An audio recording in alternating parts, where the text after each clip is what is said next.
Olá, aqui é o Rogério Chinem e você está aqui no canal Espiral da Prosperidade. E hoje a gente vai a mais um Money Talks, Doc to Doc, ok? E hoje a gente vai falar sobre um tema bastante interessante, que eu vou fazer uma analogia entre medicina e investimentos. E você vai ver que existem muitas semelhanças. E você tem tudo o que é necessário para ser um investidor de sucesso. Então vamos lá. Primeiro ponto é o grande desafio que a gente enfrenta para exercer a medicina. Então, a gente tem o primeiro desafio de passar no vestibular, um dos vestibulares mais concorridos. E para isso a gente tem que ter muita dedicação aos estudos e muita disciplina para conseguir vencer essa etapa do vestibular. Depois, uma vez dentro da faculdade, a gente tem outro desafio de concluir o curso de medicina. São 6 anos bastante exigentes e desgastantes e a gente também precisa de muita dedicação e disciplina. Uma vez terminada a faculdade, muitos acabam indo atrás de uma especialização e acabam prestando concurso de residência. Mais uma etapa onde a gente precisa de dedicação e disciplina. E além disso, depois a gente precisa fazer uma prova de especialização. O que foi, Cindy? Fica quietinha aí.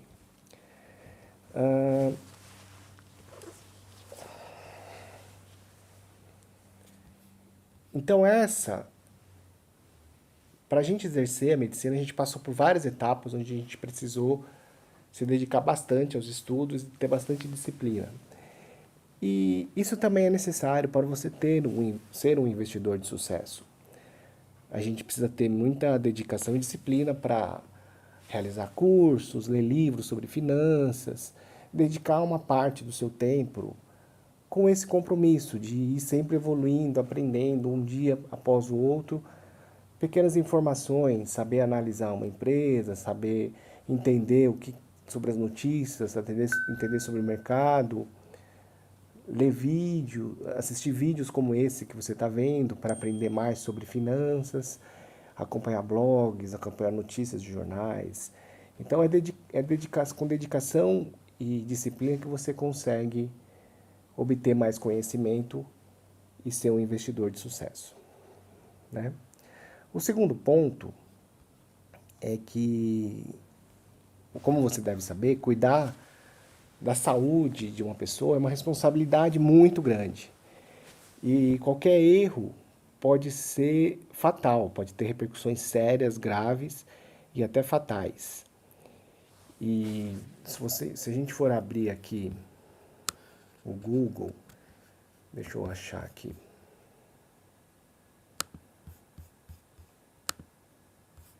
Se a gente procurar no Google sobre erros médicos, a gente vai ver imediatamente uma série de achados.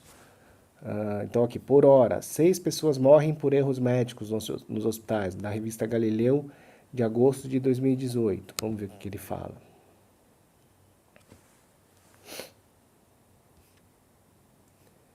Então aqui. A cada hora, 6 pessoas morrem por eventos adversos graves, ocasionados por erros, falhas assistenciais ou processuais ou infecções nos hospitais brasileiros. Desses óbitos, 4 poderiam ser evitados com a realização dos procedimentos corretos. Então, e tem outras reportagens que falam sobre como os erros médicos são tão comuns. O triste número de erros médicos e falhas assistenciais no Brasil. Erros em hospitais matam 148 pessoas por dia no Brasil. Uma reportagem da UOL.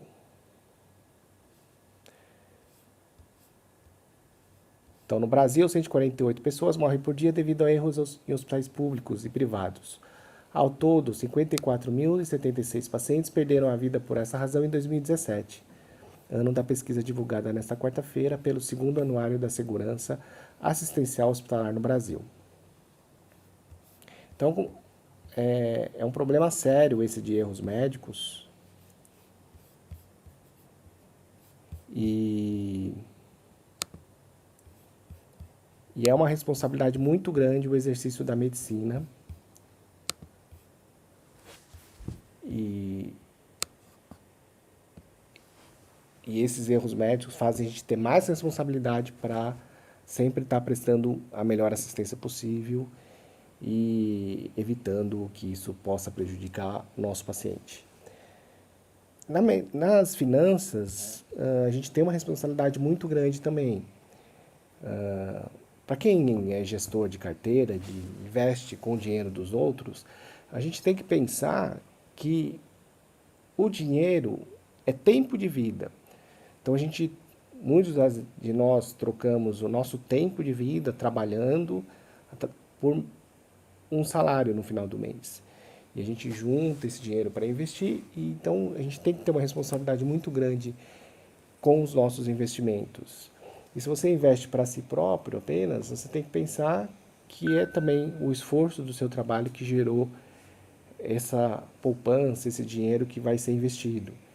Então você tem que ter responsabilidade com ele e ter isso em mente. Tem para sempre tomar a melhor decisão na hora de investir. Terceiro ponto. Por causa dos erros médicos, tem se difundido muito na medicina os protocolos assistenciais. Então, na medicina tem vários tipos de protocolos e guidelines, os mais variados diagnósticos, e eles são realizados através de vários especialistas que se discutem sobre o assunto e acabam dando diretrizes de conduta que são seguidas no mundo todo. Nos investimentos, você também tem que seguir regras e orientações para tomar as decisões, as melhores decisões. Então, por exemplo, nos investimentos você pode ter regras de gerenciamento de risco na hora de comprar uma ação.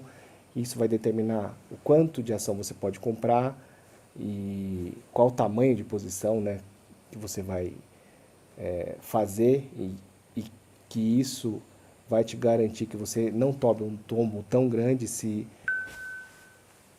a ação não evoluir como você estava esperando, né?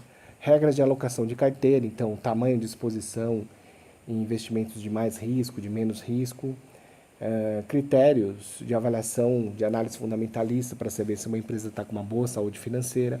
Você tem que ter os seus critérios para saber escolher uma boa empresa. Então existem várias regras que você precisa definir para seguir e orientar os seus investimentos. E dessa forma você consegue sistematizar e tomar as melhores decisões. Quarto ponto, atenção aos fatos. Na medicina, a gente usa sintomas, sinais e os exames de sangue e laboratoriais para determinar um provável diagnóstico e, dessa forma, determinar qual tratamento que a gente tem que realizar para curar o paciente. Nos investimentos, nós devemos observar os fatos econômicos, macroeconômicos, políticos, os setores da economia e analisar quais são as possíveis mudanças nos cenários, nos investimentos, de acordo com essas mudanças desses fatos. Então, tem essa analogia, né? A gente, como médico, a gente é muito observador, a gente procura juntar os sintomas, sinais, exames e tentar chegar num diagnóstico. Nas finanças, a gente deve fazer a mesma coisa, pegar os fatos que a gente vê no jornal, as notícias das empresas, os balanços, e com isso tomar uma decisão de qual caminho provável a economia vai seguir e dessa forma procurar alocar nos investimentos que vão ser mais rentáveis a partir daquelas mudanças que estão acontecendo no momento. Quinto ponto, separar ruído de sinais. E a gente tem que ter perspicácia para saber essa diferenciação. Então, na medicina, alguns sintomas podem não estar relacionados com o problema de saúde principal daquele paciente. E às vezes acabam até atrapalhando e direcionando o diagnóstico para um diagnóstico errado. Se a gente fizer isso, a gente faz um diagnóstico errado, entra com um tratamento errado e o paciente não vai melhorar, não é mesmo? Então, muitos sintomas, às vezes, não são propriamente do problema principal do paciente. E é um ruído que pode direcionar a gente para o lado errado. Em finanças existem esse mesmo problema. A gente precisa saber diferenciar ruído de sinal nas notícias que aparecem no dia a dia aí e que podem direcionar de forma errada os nossos investimentos, ok? Sexto ponto, adaptar ao longo do tempo e ter a característica de adaptabilidade. Na medicina, muitas vezes o tratamento que a gente passa para o paciente não é eficaz, sendo necessário a gente recuar e tentar uma nova alternativa de tratamento e mudar a nossa conduta. E em alguns casos a gente até tem que repensar no diagnóstico, assumir que a gente não fez o diagnóstico correto e tentar repensar, reanalisar os fatos, os sintomas, os sinais e repensar num diagnóstico e trocar o tratamento.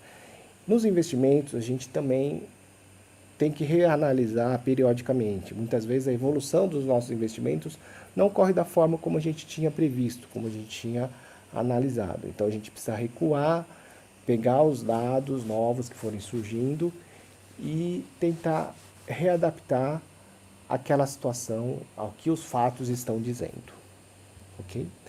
Então, assim, resumindo, para ser um médico de qualidade, a gente precisa ter 6 características: dedicação e disciplina, ter responsabilidade, ter objetividade e foco, ser observador, ter perspicácia e ter adaptabilidade.